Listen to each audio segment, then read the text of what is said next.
ሰላም እንዴት ናችሁ? የኢየሱስ ስም የተባረከ ይሁን። እኔ ሰላም ነኝ። በተለመደው ሰዓት አዳዲስ ቪዲዮዎችን ይዘን መጥተናል። ሰብስክራይብ፣ ሼር፣ ላይክ ማድረጋችሁን እንዳትረሱ። ወዳችኋለሁ። ተባረኩ። ስሙ ይሄንን ጋሜ ሸለፈታ የሚናገረውን እንስማ እስቲ። አዎ ለፍርድ መቅረብ አለበት። ፍትህ ካለ፣ ዳኝነት ካለ፣ ህግ ካለ ቤተክርስቲያንን በዚህ ደረጃ አዋርዷል፣ ተሳድቧል፣ ንቋል። እኔ በዘመኔ የኢትዮጵያ ኦርቶዶክስ ተዋሕዶ ቤተክርስቲያን በዚህ ልክ የሰደባት ያዋረዳት አካል የለም። የቃል ኪዳኑን ታቦት እንደፈለገ ሲያንቋሽሽ ሲሳደብ ነበረ። ሊቃውንቶቻችንን ሲያዋርድ ስብዕናቸው እኔ ክሱን የምር ብታረገው ደስ ይለኛል። በተለይ አንተ የምር ሄደህ ብትከሰው ደስ ይለኛል። እና ምክንያቱም መሰለ ሄደህ እዛ ልትከስ አንተ ነህ ታስረህ የምትቀረው። እዛ ወንጌላን አማኞችን በመሳደብ በማንቋሸሽ በአምልኮ ስርዓታቸው በመጽሐፍ ቅዱሳቸው በምልልሳቸው በማንጓጠጥ በመሳደብ አንተን የሚያህል የለም። ስለዚህ ራስ ነበር ሄደህ የምትቀረው። ግን ደግነቱ ቀላቀልክ መሃል ላይ ለእግዚአብሔር መተው ነው ምናምን አልክ። ታውቀዋለህ ብትሄድ እንደማትመለስ ታውቀዋለህ። ገባህ? ስለዚህ የመጀመሪያው ልታደርገው አትችልም። ደፍረህ ሄደህ አታረገውም። ይሄንን አንተ ብቻ አይደለም ሌሎቹም ይሄንን አያረጉም። ስለዚህ አርፎ መቀመጡ የተሻለ ነው የሚሆነው። አንድ ወንድምህ እንደውም እንዴት መጣ ሳይሆን ለምን መጣ የሚለው ነው የሚያሳስበኛልና እሱ ላይ ብታስቡበት አይሻልም? ለምን መጣ? ለነገሩ እኮ አንተ የምታወራው ነገር እውነት ነው። አንተ የፈለከውን ስትናገር ምንም አልተደረክም፣ ምንም ማንም አልነካም። ስለዚህ ህግ የሌለው ላይ ይመስላል። የፈለከውን እየተናገርክ የፈለከውን ስታወራ ማንም አንተን አልነካም። ስለዚህ አንተን ያልነካ ህግ እሱንም አይነካም የሚል ሐሳብ ውስጥ ነው ያለው። እውነት ነው። በቃ በአንተ ጊዜ አልሰራም፣ በሱ ጊዜ እንዲሰራ ትፈልጋለህ። ደፍረህ ብትሄድ እዛው የምትቀረው አንተ ነበር። የፈለከውን እየተናገርክ እንደፈለከ ስትሳደብ ማን ነካ አንተን? ማንም። በጣም ያሳዝናል። እግዚአብሔር ልብ ይስጥ። ስሙ ይሄንንም የሚያሳዝነው ግን የፕሮቴስታንት ትምህርት ምንድነው? በጣም የሚያሳዝነው እንኳን ይሄ ስራ ያጸድቃል ቀርቶ ኢየሱስን ራሱ አያካፍልህም። አይታችሁ ከሆነ እኮ ኢየሱስ የኔ የግሌ ነው የሚለው አይሰጥህም። የሚያስተምረው እንደ ግል አዳኝ አድርገህ ተቀበል ይላል።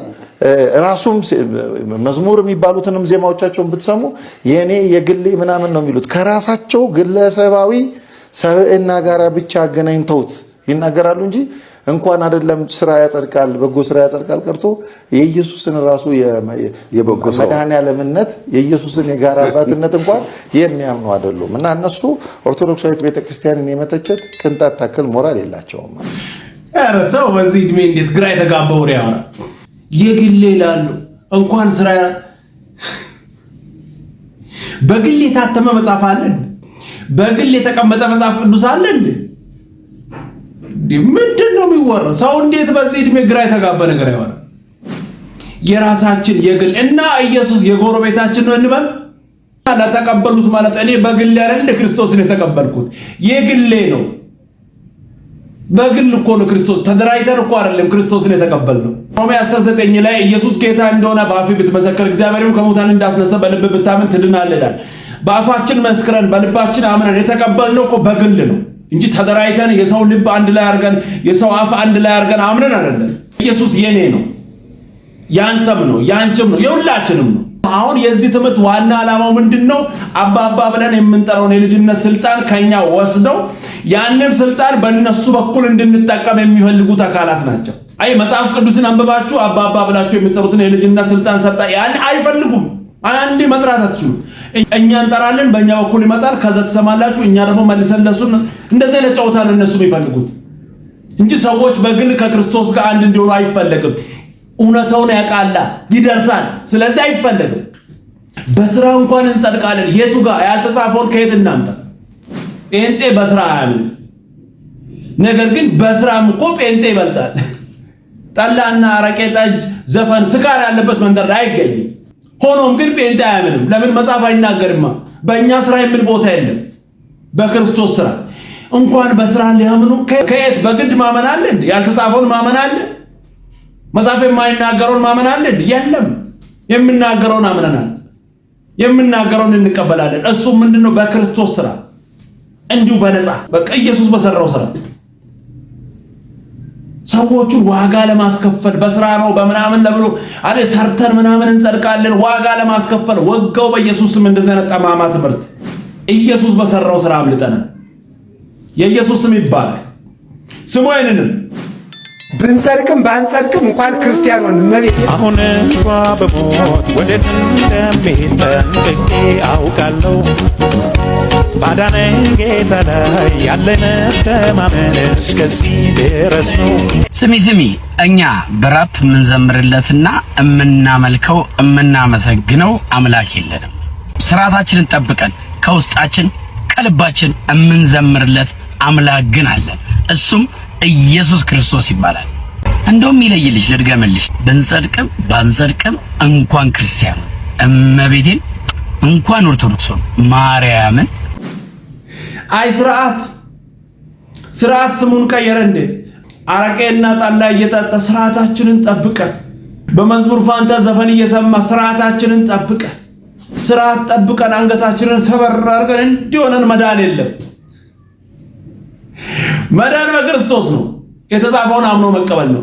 እኛ እንዲሆነን አምልጠን አናቅም። ብንጸድቅም ባንጸድቅም ይሄ ወደ ሞት የሚወስድ ድምጽ ነው። የኔ አባት ስርዓት ጠብቀን በስርዓትም ቢሆን እኮ ጴንጤ ይበልጣል። ጫትና አረቄ ባለበት መንደር ላይ ጴንጤ አይገኝም። ጴንጤ በኑሮ ነው ስርዓትን የሚያሳየው።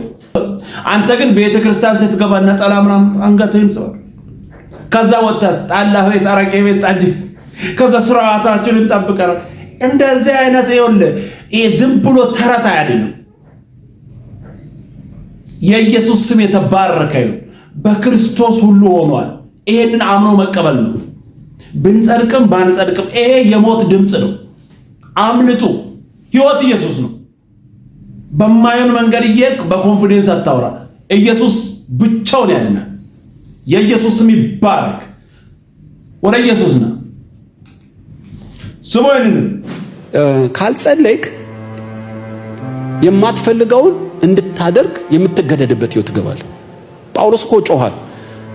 የማላደርገውን የማልፈልገውን አደርጋለሁ የምፈልገውን አላደርግም፣ ለሞት ከተሰጠ ሰውነት ማን ያድነኛል ብሎ ጮኸ ይላል። ካልጸለይክ እንዲህ ያለ ላይፍ ነው የምትኖረው። መዋሸት አትፈልግም፣ ከንፈርህ ግን ሲስት ታየዋለህ። ማማት መቆጣት አትፈልግም፣ ስትቆጣ ታየዋለህ። የምን እጥረት ነው? የጸሎት እጥረት። አወክ ማለት ኖርክ ማለት አይደለም። ጴጥሮስ እኔን መካድ አትፈልግም፣ ትክክል ሆነ ያውቃለሁ። በዚህ ዕውቀት ላይ ጸሎት ካልጨመርክባት ዕውቀት ብቻ አትበቃም፣ ፕሊዝ ጸልይ ይለዋል። ጴጥሮስና ኢየሱስ አንድ ቴሪቶሪ ውስጥ አንድ ግቢ ውስጥ ነው ያሉት። እሱ በድል ሲወጣው ጴጥሮስ 3 ጊዜ ነጥሮ ወደቀ። ለምን? ጌታ ኢየሱስ እንደ ሰው ሲጸልይ ታያላችሁ፣ እንደ አገልጋይ።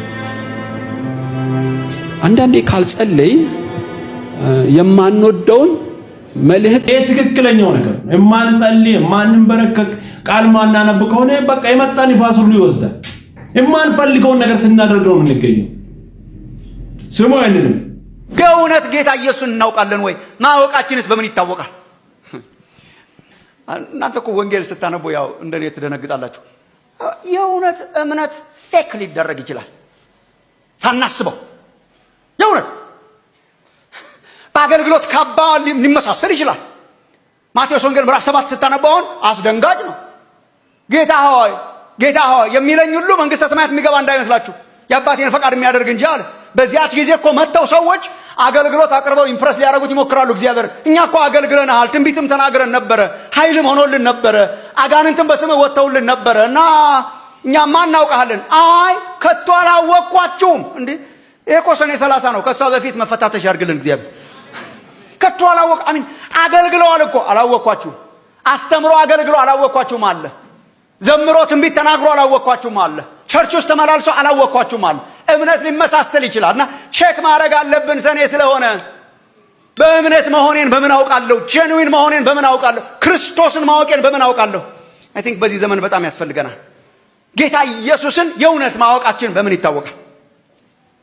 መለኪያው ምንድነው? ሜትሩ ምንድነው? ቼክ የምናደርገው ምንድነው? ሲፈተሽ ይገኛል ወይ? የስ በምን ይታወቃል? ፊልጵስዩስ ምዕራፍ 3 ቁጥር 2 እና 3ን ተመልከቱ።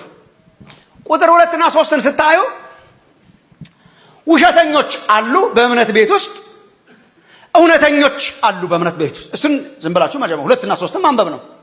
ሎክ ከውሾች ተጠበቁ ይላል። ውሾች አይነት አሉ ማለት ነው። ውሾች የሚለው እንዲሁ ለመሳደብ ሳይሆን በቃ በአይሁድም ዘንድ የረከሱ ናቸው፣ ባህሪያቸውን የሚገልጥ ነው። ከውሾች ተጠበቁ፣ ርኩሳን ናቸው። ከክፉዎች ሰራተኞች አክቹአሊ ከክፉዎች ሰራተኞች ተጠበቁ። ክፉዎች ሰራተኞች አሉ። ክፉዎች አገልጋዮች ማለት ነው። ክፉ ነገርን የሚያስፋፉ ሰራተኞች ማለት ነው። ክፉ ነገርን ዝም ብሎ ሰራተኞች አሁን አገልጋዮች አሉ። ከሐሰተኛ አግኝታችኋት እንደሆነ ከሐሰተኛ መገረዝ ተጠበቋል። ሐሰተኛ መገረዝ አለ፣ ክፉ ሰራተኝነት አለ፣ ውሻ አይነት ባህሪ አለ፣ ሐሰተኞች አሉ።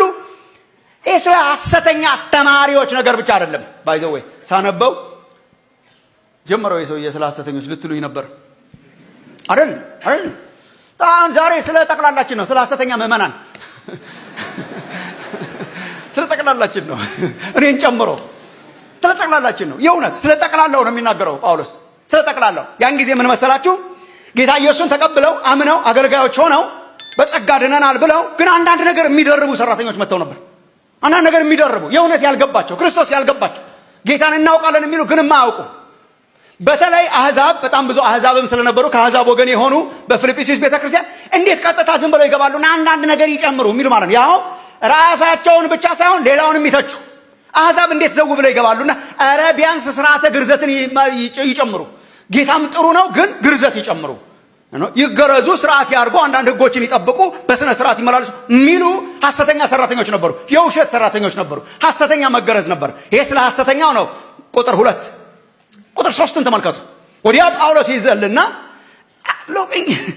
እኛ ይላል ስለ እውነተኞች ያወራል። ቁጥር 3 ስለ ተመሳሰሉት ስለ ሐሰተኞች ስለ ክፉ ሰራተኞች ይናገርና ቁጥር 2 ላይ እሱን ይናገርና ቁጥር 3 ላይ እኛ አገኛችኋት? እኛ እኮ በመንፈስ እግዚአብሔርን የምናመልክ በክርስቶስ ኢየሱስም የምንመካ በስጋም የማንታመን የተገረዝን ነን ይላል። ደግሞ ስለ እውነተኞቹ እንደዚህ አይነት አሉ ይላል። ምን አይነት ሐሰተኞች? ሐሰተኛ ሰራተኞች፣ ክፉዎች የሆኑ እንደ ውሾች የሆኑ አስመሳይ የሆኑ አሉ። ግርዘትን ጨምሮ ምናምን የሚሉ ማለት ነው። በክርስቶስ ላይ የሆነ ነገር እንዲደረብ የሚያደርጉ አሉ። ሐሰተኞች አሉ። ሐሰተኛ ሰራተኞች አሉ። እኛ ግን እንደነሱ አይደለንም ብሎ ደግሞ ስለሚመካበት ስለ ራሱ ሕይወት ይናል። እኛ በመንፈስ በስጋ ሳይሆን በመንፈስ እግዚአብሔርን የምናመልክ ነን። በመንፈስ የተለወጥን ነን። በመንፈስ የተገረዝን ነን ይላል። እኛ የተገረዝን ነን። ክርስቶስን እናውቃለን። ክርስቶስን እናውቃለን። በክርስቶስ የምንመካ ነን። ከመንፈስ ቅዱስ የተወለድን ነን። እግዚአብሔርን የምናመልክ ነን በመንፈስ በስጋ ሳይሆን በመንፈስ የተገረዝን ነን። ክርስቶስን እናውቃለን። ክርስቶስን ማያውቁ አሉ። ክርስቶስን እናውቃለን ይላል ጳውሎስ። ክርስቶስን ማያውቁ አሉ። ሐሰተኞች አሉ። ሐሰተኞች ሰራተኞች አሉ። ሐሰተኞች ምዕመናን አሉ። ክፉዎች አሉ። እኛ ግን እውነተኞች ነን ይላል። እንደ እግዚአብሔር መንግስት በጣም ይገርማችኋል። ዝም ብላችሁ ስታዩ ማቴዎስ 13ን ስንማር ድብልቅልቋ የወጣች ናት። እስከ መጨረሻው እስከ መከር ቀን ድረስ ማት ነገር አለ። ምዕራፍ 13 ላይ ጌታችን ለምሳሌ ሲያስተምር በእርሻ ይመስላትና ባለቤቱ መልካምን እርሻ መልካምን ስንዴ ዘርቶ ይሄድና የእግዚአብሔር መንግስት በእርሻ ትመስላለች ይልና ባለቤቱ መልካም እርሻ ዘርቶ ይሄድና መልካም ስንዴ ዘርቶ ይሄድና በኋላ እንክርዳድ ደግሞ አጠገቡ ተገኘ ይላል። እና ሰራተኞቹ እንዲህ ኬት መጣ ሲል ጠላት ነው ይሄን ያደረገው ይላል። እና መሳ ለመሳ ይባላል። ይሄ መሳ ለመሳ ማለት አጠገብ እንክርዳድ አለ። እንክርዳድ ደግሞ አደገኛ አረም ነው። ባይዘው ወይ የስንዴ አረም ነው። አደገኛ አረም የሚባለው ምንድነው? ያልተመሳሰለ አረም ለመንቀል ይመቻል። እስኪ አፈራ ድረስ እንክርዳድ ስንዴ ነው የሚመስለው፣ መለየት አይቻልም። ተመሳስሎ ጉብ ብሎ በኋላ ጌታ ሆይ አሉት ሰራተኞች ይላል። እሺ እንክርዳዱ ከየት መጣ? ጠላት ነው ይሄን ያደረገው። ምን እናርግ? በቃ እንንቀለው ሲሉ ኖ ግድ የላችሁ እርሻው በቃ ግድ የለም እስከ መከር ድረስ አብረው ይደጉ። በመከር ጊዜ መለየቱ ስለማይቀር እስከ መከር ድረስ አብረው ይደጉ። እንክርዳድና ስንዴ አብረው ያለበት የእግዚአብሔር መንግስት ጌታ ኢየሱስ ያስተምር። የእግዚአብሔር መንግስት ደግሞ ሁሉን እየሰበሰበች እንደምትሄድ በጀልባ ሆነው መረብ አድርገው በመረብ አሳ ሲያጠምዱ እንደሚያጠምዱ በጣም ከሁሉም አይነት የሰበሰበች መረብን ትመስላለችና ሰብስባ እስከ ወደብ ድረስ የተቀላቀለ ነው። መልካሙን አሳ በኋላ ይለዩታል፣ መልካም ያልሆነውን ደግሞ ወደ እሳት ይጥላሉ። የተመሳሰለ ነገር አለው። ሁልጊዜ በእምነት መኖርን ቸክ ማድረግ በጣም ጥሩ ነው። ሰኔ ብቻ ሳይሆን ሁልጊዜ መፈተሽ ቸክ ማድረግ። ጄኑዊንሊ ክርስቶስን አውቃለሁ ወይ? ስንዴ ነኝ ወይ? ባጭሩ ምናልባት ስንጮህ ሰሞኑን አልሰማችሁን እንደሆነ ስንዴ ነኝ ወይ? እንትና ስንዴ ነው ወይ? እሷ ቀላል ናት። አሁን እሷን እርሱ። ይሄ በጣም ትክክለኛው መልእክት። ስንዴ ነኝ ወይ? ራሳችንን እንጠይቅ እባካችሁ፣ አንሸወድ። ራሳችንን እንጠይቅ፣ እንፈትሽ፣ ያለንበትን እኔ የኢየሱስ ስም የተባረከ። ለዛሬ ነበሩ እነዚህ ነበሩ። ቀጣይ በሌላ እንገናኛለን። ሰብስክራይብ፣ ሼር፣ ላይክ ማድረጋችሁን እንዳትረሱ። ወዳችኋለሁ። ተባረኩ።